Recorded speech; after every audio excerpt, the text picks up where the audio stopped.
우리에게 인생 가운데 고난이 닥치죠. 신자든 불신자든 상관없이 인간인 우리에게는 고난이 닥칩니다.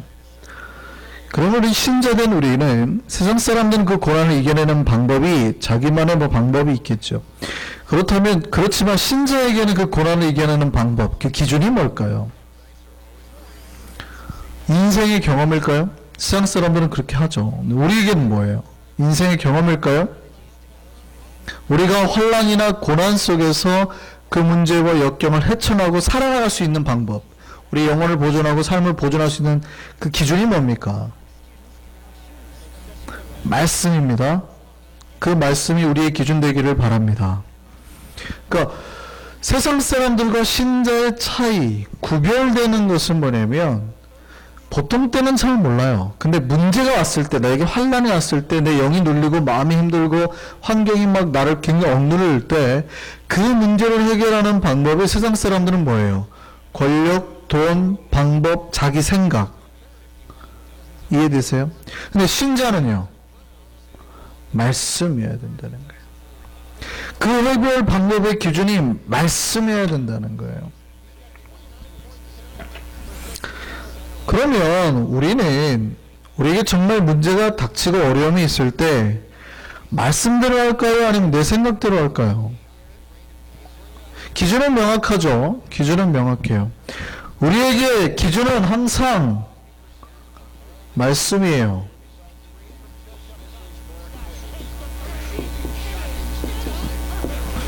말씀과 배치되는 게 인간의 생각인 거죠.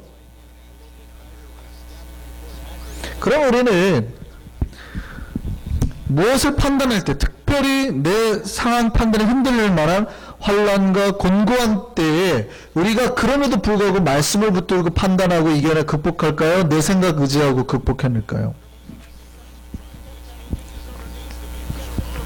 말씀으로요? 만약에 우리가 우리 생각대로 한다 그러면 우리가 말씀대로 행하지 못하는 이유는 뭘까요? 그거는 뭐냐면 기준이 우리 말씀, 우리 가슴 안에 깊이 이렇게 꽂혀 있어야 되거든요. 흔들리지 않아야 돼. 근데 그러니까 우리 마음에 저는 항상 반석이 있다고 생각을 하는데 이 반석에 이 말씀이 탁 세워져 있어야 돼요. 근데 말씀이 세워져 있는 게 아니라 많은 사람들이요, 자기의 이 마음속에 말씀을 매달아놔요. 매달아놔. 무슨 말인지 아시겠어요? 그러니까 이게 이렇게 흔들리면 얘가 일로 가고 이렇게 흔들리면 일로 가고, 말씀을 꽂아야 되는데 말씀을 달랑달랑 매달아놔요. 말씀이 없는 건 아니에요. 우리 마음속에 말씀이 없는 건 아니에요. 근데 말씀을 우리가 정말 가슴 깊이 탁 꽂아놓는 게 아니라 말씀을 매달아놔요. 대롱대롱. 그러니까 내가 이럴 때는 이렇게, 저럴 때는 저렇게 말씀이 왔다 갔다 해버린단 말이에요. 기울기에 따라서 흔들려 버리기 때문입니다. 제가 제자훈련 받을 때 이런 질문을 드렸어요. 내 아들이 심장병에 걸렸어요. 근데 이식을 할 수 있는 적합한 심장이 없었어요. 그런데 정말 어떻게 그 적합한 심장이 하나 나왔습니다. 그런데 그 심장은 이미 다른 사람에 의해서 예약이 되어 있었어요. 그러니까 병원에서 순번이 있는데 이 사람이 있고 내 아들이 여기 있는 거예요. 근데 심장의 병에 걸렸는데 여기가 1번이고 내가 2번이에요. 근데 심장은 하나밖에 없어요. 근데 이미 예약이 돼 있어가지고 이 사람이 수술 받기로 돼 있어요. 받으면 이 사람 살 거고 우리 아들은 죽어요. 내 아들은. 근데 이 수술할 병원의 병원장이 내 친구예요. 얘기를 하면은 이 순번을 돌려서 우리 아들을 살릴 수 있게 해줘요. 어떻게 할까요? 돌려야 될까요? 아니면은 돌려서 내 아들을 살려야 될까요? 아니면 저 사람이 원래 약속돼 있으니까 내 아들을 죽이고 저 사람을 살려야 될까요? 어떻게 하실래요?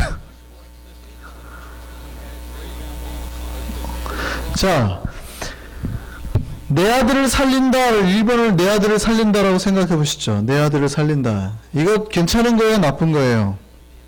부모의 마음으로는 당연한 거죠. 부모의 사랑으로서는. 이게 부모의 마음이에요. 그런데 넓게 생각해 보죠. 신자라고 한다면, 신자, 크리스찬이라 한다면, 지금 만약에 우리가 이거를 선택하면 뭐가 되는 거예요? 이걸 선택하면 뭐 하는 거예요? 살인하는 거잖아요. 살인. 내 아들을 살려서, 그러니까 이 사람이 살 거를 갖다가 내 아들을 살리겠다고 죽이는 거 아니에요. 그럼 우리는 뭘 선택하시겠어요? 내 아들을 살리는 걸 선택하겠어요? 아니면은 다른 사람을 살리는 걸 선택하시겠어요? 어느 게 하나님의 말씀일까요? 쉽지 않죠. 우리가 하나님 말씀대로 사는 게 결코 쉽지 않습니다. 신자라면 우리가 뭘 선택해야 돼요? 그럼에도 불구하고 이걸 선택해야죠. 그리고 내 아들이 믿음에 따라서 죽어가는 걸 봐야 되는 거예요. 이게 쉬운 일이 아니에요. 내 아들이 죽는데 내가 볼 수 있어요? 못 보는 거예요.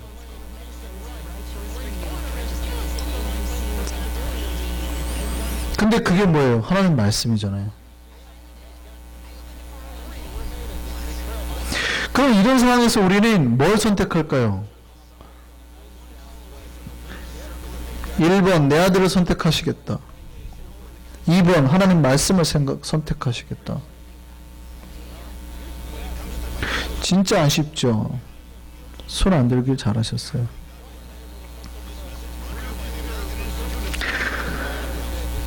진짜 어려운 거예요, 우리가. 그럼에도 불구하고 이 어려울 때, 고난의 때, 힘들 때 하나님 뭘 선택하라는 거예요?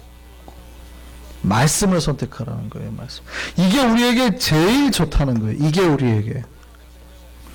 만약에 우리가 이때 내 아들을 생각해 저 사람을 죽이면 그 순간에는 그게 괜찮을 수 있어요. 그 순간에는. 왜냐하면 그 수술받고 살아날 수 있잖아요. 그런데 보세요. 하나님의 말씀대로 하지 않은 그것이 우리 아들과 나에게 복으로 다가올까요? 안 올까요? 하나님이 가만 놔둘까요? 안 놔둘까요?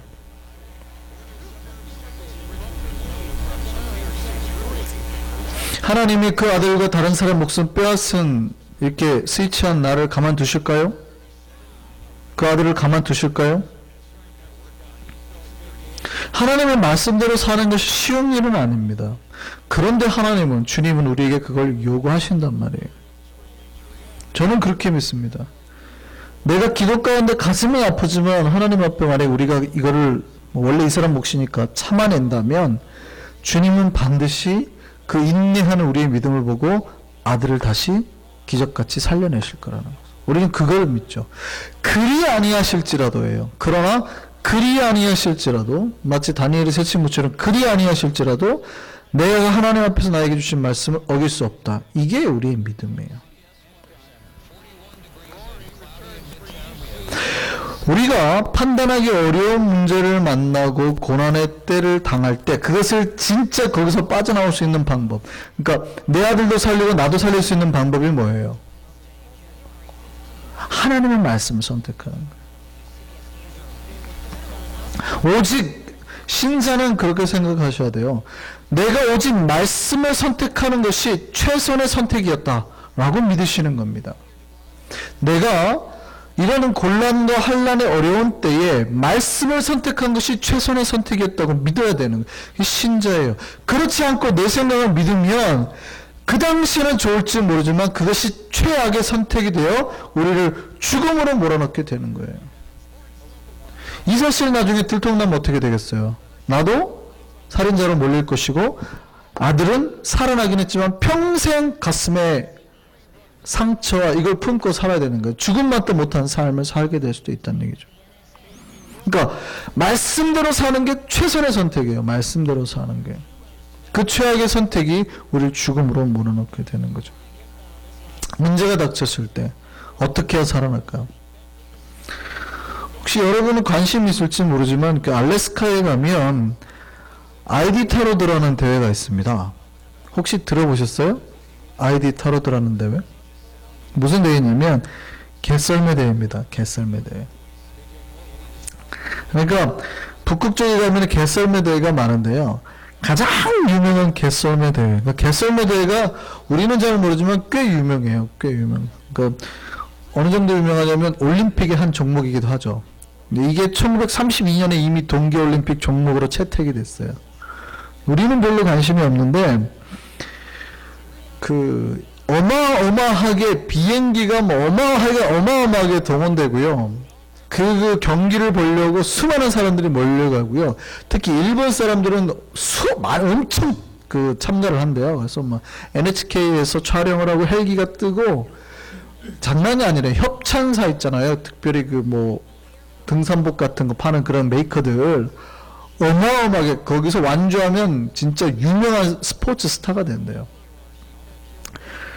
거기가 가는데요. 그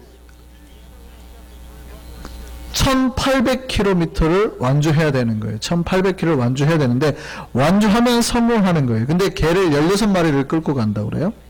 근데 쉬운 일은 아니고 의사가 아무 때나 보고 개가 만약에 지쳐 있으면 그 개를 빼버릴 수 있대요.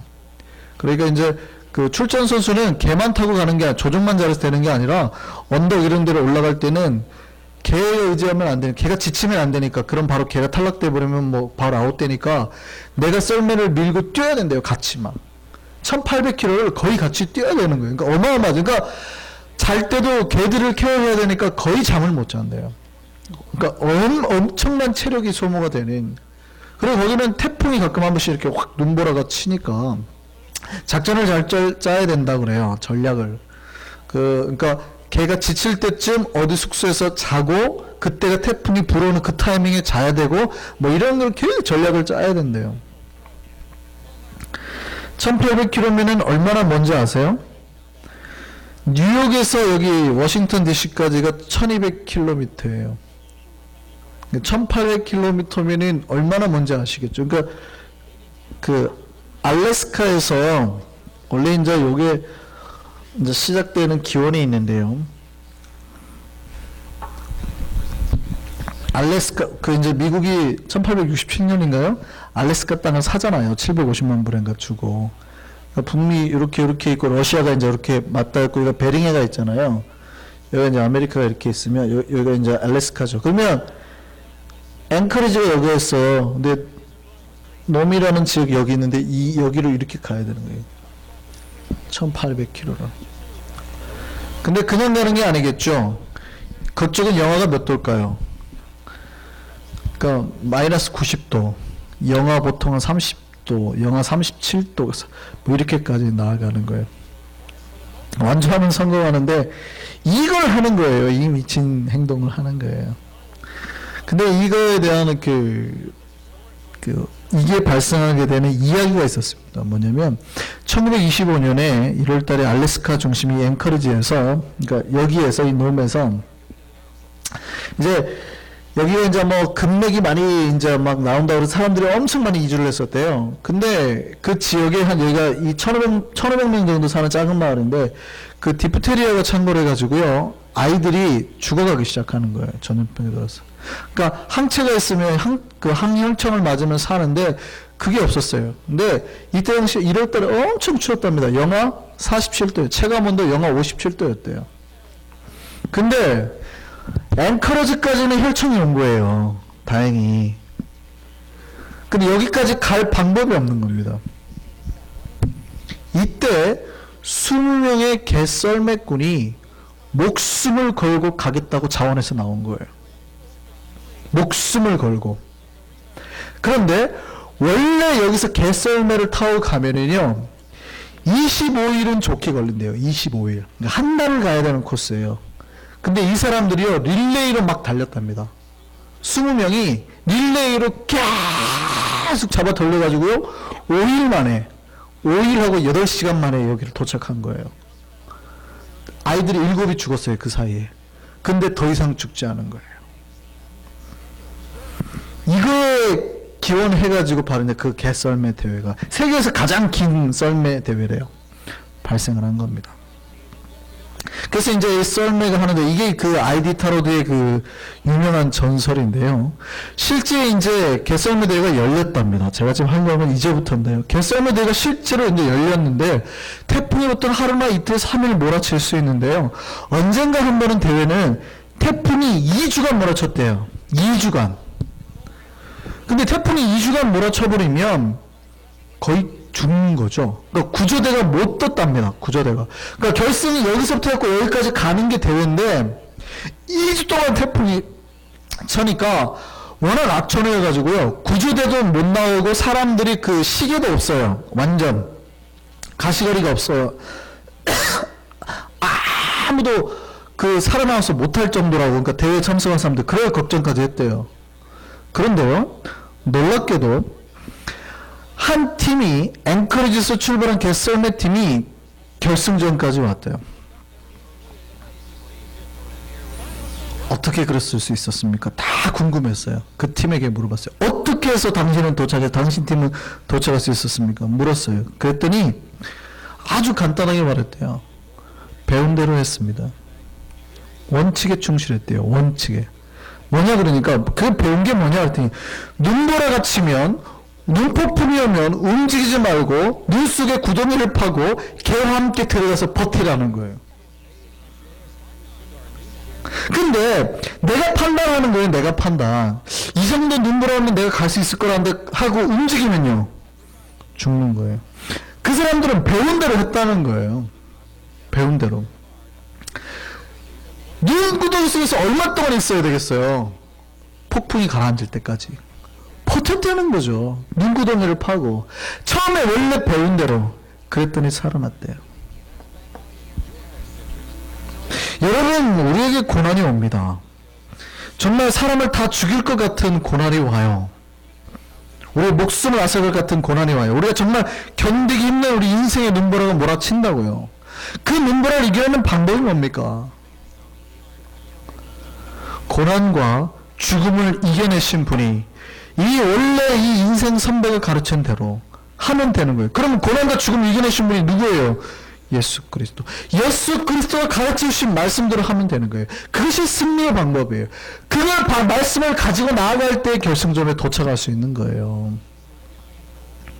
근데 믿음 생활 하다 보면 간혹 고집이 세신 분들이 있어요. 자기 고집대로 하려고 하는 거예요. 자기 뜻대로 하려고 해요. 주의 말씀보다는 내가 생각하기에 지금 이 타이밍에 움직여도 괜찮을 것 같은 거예요. 나침판 보니까 거리가 얼마 괜찮은 것 같아요. 얼마 안 남은 것 같아요. 내 판단하고 눈길에 행진을 한단 말이죠. 그러다 어떻게 해요? 죽어요. 우리가 고난과 환난에서 살 수 있는 방법은 주님 말씀에 거하는 방법밖에 없어요. 믿으시기 바랍니다. 예수님이 이 땅에 오셔서 복음의 말씀을 전하셨습니다. 우리 지난주에 살펴봤듯이 예수님이 나를 뭐라고 그랬어요? 나는 생명의 떡이라 그랬거든요. 그럼 나는 인자라 그랬어요. 그러니까 내가 진짜 만나가 뭔지, 어떻게 예수를 먹는 자가 영생할 건지 그 말씀을 하셨거든요. 그러면 뭐 하면 돼요? 그 말씀에 거하면 된다고요. 예수가 그 인자함을 믿고 나아가면 된다고요. 그런데 사람들이 그 말씀을 듣더니 뭐냐면 수근거리는 거예요. 수근거리더니 어떻게 해요? 그 말씀이 나하고 안 맞다고 떠나가기 시작하는 거예요. 말씀대로 따르려는 것이 아니라 그 말씀이 뭔가 이상하다고 떠나가기 시작하는 거예요. 그때 오늘 본문은 그겁니다. 떠나가는데 그때 예수님이 12제자에게 질문하는 거예요. 너희도 가려느냐? 그때 베드로가 수줍은 대답을 하죠. 주여, 영생의 말씀이 주께 있사오니 우리가 누구에게로 가오리까? 베드로는 예수님 떠나지 않겠다고 하는 말씀이죠. 우리를 구원할 말씀이, 영생이라는 말씀이 주님으로부터 나온다고요. 베드로는 그걸 명확히 알았습니다. 그렇다면 교회 안에도 두 부류의 사람이 있다는 걸 알 수 있죠. 어떤 사람입니까? 말씀을 들었더니 예수님의 생명의 떡이요 구원의 진리요 이 땅에 오실 인자요, 그러니까 이 땅에 오실 분이요 계시자요 메시아요, 그 말을 듣고 떠나버린 사람과 예수의 말씀 믿고 예수가 우리를 영생을 이끌을 주님인 줄 알고 주님 곁에 거하는 사람들, 두 부류의 사람으로 나눠진단 말이에요. 놀라운 거는 말씀을 듣고 떠난 사람 중에 누가 있냐면 예수의 제자가 있다고요. 한동안 예수의 제자라고 예수를 따라다녔던 사람 중에 말씀이 내 마음에서 거부감이 드니까, 말씀이 뭔가 안 맞는 것 같으니까 예수를 떠나버린 사람이 있더라는 거예요. 오늘 66절 말씀 한번 같이 한번 보시죠. 66절 같이 읽습니다. 그때부터 그의 제자 중에서 많은 사람이 떠나가고 다시 그와 함께 다니지 아니하더라. 오늘날 교회에 이런 사람들이 있을까요? 말씀이 자기의 생각과 맞지 않자 떠나버리는 사람들. 어떨 때는 그 사람들이 제자처럼도 느껴졌던 사람들인데요. 예수 믿겠다고 따라다녔던 사람들인데요. 어떤 예수의 말씀 하나가 자기의 마음에 딱 부딪히니까 어떻게 해요? 떠나버려요. 근데 그게 잘한 일일까요? 그게 그 사람에게 복이 됐을까요? 누가 복이 있을까요? 예수를 떠난 사람, 등지고 떠난 사람에게 복이 있을까요? 그 말씀을 붙들고 주님과 함께 있었던 사람이 복이 있을까요? 주님과 함께, 주님께 붙어있던 사람이 복이 있음을 믿으시기 바랍니다. 베드로는 자기가 누구에게로 나아가야 할 존재임을 잘 알았어요. 이게 베드로의 복이에요. 예수님이 자신이 떠날 것이냐고 물었을 때요, 베드로는 확신했습니다. 뭐라 그래요? 내가 누구에게 가겠습니까? 내가 누구에게 가겠습니까? 주님밖에 없습니다. 아주 명쾌한 대답을 합니다. 어떤 사람에게는 예수의 말씀이 걸림돌이 되고 어떤 사람에게는 영생에 이르는 말이 되는 거예요. 무슨 말인지 아시겠어요? 예수님이 생명의 떡에 대해서 말씀을 했는데 그 말씀이 어떤 사람에게는 걸림돌이 되고 어떤 사람에게는 구원에 이르는 말이 됐다니까요. 그 생명의 떡을 먹고 구원에 이른 사람이 있다니까요. 우리는 예수님의 말씀들이 나에게 던져주는 성경의 말씀이나 선포되는 말씀이나 우리에게 역사하시는 예수가 우리의 영혼과 삶의 걸림돌입니까? 아니면 우리를 살리는 영생의 떡입니까?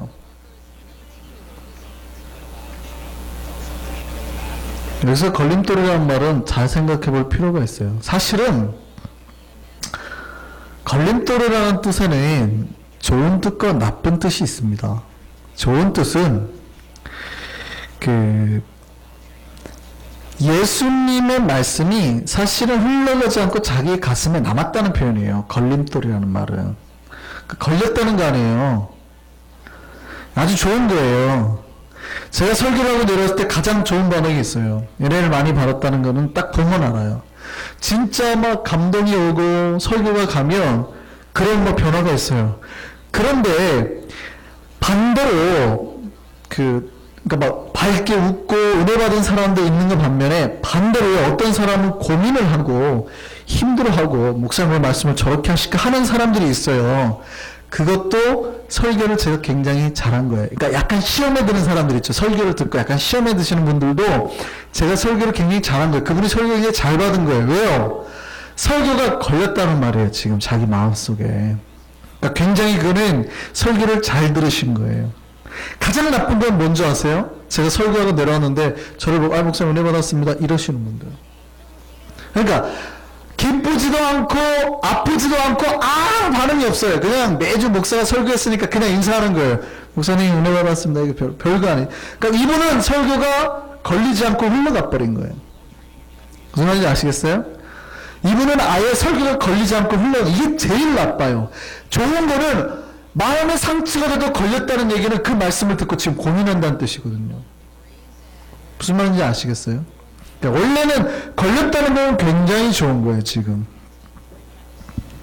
그런데 이 걸림돌에 이제 나쁜 뜻이 있죠. 묵상이 어떤 걸림돌이 딱 됐을 때 내가 그 묵상이 깊은 세계로 들어가야 되는데요. 이 걸림돌이라는 뜻은요, 내 영혼을 되돌려버리는, 그러니까 과거로 되돌려버리는 그런 역할을 해버리는 거죠. 마음에 와 닿으면, 내가 똑바로 살아야지 이래야 되는데, 이제 이게 상처가 돼가지고요. 나 같은 것이 그러면은 뭐 예수를 안 믿어야겠네 하고 이제 이게 넘어서 버리는 거예요. 자기 한계를 넘어서서 가는 거예요. 우리가 가다가 길을 가다가 넘어지잖아요. 그러면 어떻게 해야 돼요? 다시 일어나야 되거든요. 근데 넘어졌는데 다리가 부러진 거예요. 이거는 걸림돌이 이제 제대로 작용을 한 거죠. 어디 길을 못 떠나게 함정을 파놨는데 넘어지고 다시 돌아오면 되는데 문제는 넘어졌더니 다리가 부러지는 거. 이런 경우예요. 예수님의 말씀을 들은 사람들이 마음에 걸렸다는 거예요. 그 얘기는 사실은 잘 들은 거예요. 마음에 걸렸으니까. 근데 그 잘 들은 거를 소화를 하지 못하니까 어떻게 돼요? 소화를 못하니까 그게 체하게 만들어 버렸다는 거예요. 이게 걸림돌이죠.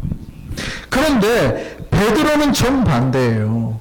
그 말씀이 들었는데 얼마나 이게 베드로가 소화력이 좋은지 소화를 해가지고요. 뭐라 그러냐면 주의 그 말씀을 영생의 말씀으로 받아들이니까요. 다른 사람에게는 걸림돌을 맞아. 이게 체하는 말씀인데 베드로는 그걸 소화를 잘했더니 이게 영생의 말씀이 됐다고요. 그래서 베드로가 뭐라냐면 영생의 말씀이 주께 있는데 어디로 갈까? 이게 자기에게는 영생의 말씀이더라는 정확하게 잡았죠. 왜냐하면 생명의 떡인 예수를 먹으면 영생한다니까 말씀을 붙은 겁니다. 베드로의 가장 큰 장점이 뭔지 아세요? 베드로의 성경을 잘 읽어보시면 예수님이 하신 말씀에 잘 토를 안 달아요.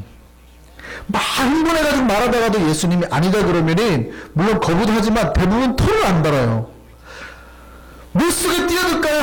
뭐 뛰어들다가 시험은 들어도 해요.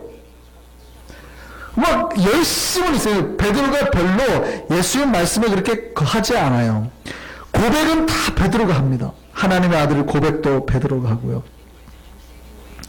그가 비록 배신을 했지만 그럼에도 불구하고 베드로는 뭐합니까? 예수의 말씀이 생각이 나니까 나가서 울고 회개하고 돌아오거든요. 이 베드로의 장점이에요. 정반대로요. 가룟 유다는요. 그게 약했어요. 가룟 유다는 달랐어요.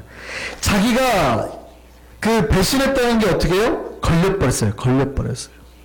그럼 걸리면 뭐 해야 돼요? 이걸 소화를 잘 해가지고 회개하고 돌아와야 되는데요. 이 걸림이 도가 지나쳐서요. 이 탁취해버린 거예요. 그러니까 극단적인 수를 써갖고 죽어버리죠. 베드로는요. 탁 걸렸을 때 그거를 소화를 해가지고 다시 그 말씀이 나에게 영생의 말씀이 되게 돌아온다고 회개한다고요. 여러분 주님의 말씀이 여러분에게 걸림돌입니까? 아니면 우리 양심을 찢고 나오는 생명수가 되었습니까? 저와 여러분이 주님의 말씀이 우리의 영혼에 우리를 영생으로 이끄는 생명수가 되기를 바랍니다. 두 부류의 인간이 있죠. 성경에 나오는 두 부류의 제자가 있습니다. 여러분 어떤 부류의 제자입니까? 주님의 말씀 붙들고 나가는 제자입니까? 아니면 내 생각대로 주님 말씀 버리고 돌아서는 제자입니까? 여러분 말씀이 걸림돌이 되어 아니면 그 말씀이 소화돼서 나에게 영생의 떡이 되고 있어요. 성경이 우리에게 주는 그 길은 영생의 떡, 그거를 먹고 소화시키는 제자의 삶을 살라는 거예요. 우리가 하나님의 말씀이 우리를 살리는 그 은혜의 생명의 떡이 되는 우리 모두가 되기를 바랍니다. 우리 기도하겠습니다.